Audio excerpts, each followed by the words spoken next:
This is a special edition of KSL News. Good evening and welcome to our Year in Review special. We are taking a look back at all the stories that made headlines in this past year, for better or for worse. 2023 began with a story we wish had never happened. The murder of an entire family in southern Utah by the father who then took his own life. New Specialist Alex Cabrero covered that original story.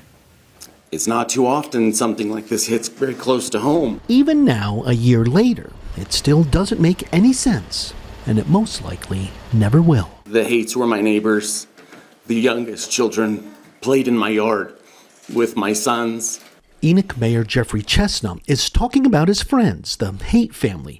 This past January, Michael Haight shot and killed his wife Tasha, mother-in-law Gail Earl, and his 5 kids, a 17-year-old girl, 12-year-old girl, 7-year-old girl and boy twins, and then his 4-year-old boy.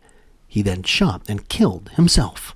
So this is a tremendous blow to many, many families. The investigation began when Tasha didn't show up for an appointment, and a few hours later, Cedar City Police got a message Michael didn't show up for work. Detectives later found out Tasha filed for divorce just 2 weeks prior, after several incidents involving police. Yeah, we had been involved in some investigations with the family a couple years prior. Even still, no one could have imagined this kind of violence. Certainly not family friends, who probably knew something was a little off, but not to this level of rage. Kind of hit me like a rock when my oldest said, "Mom, we see things like this happen on the news.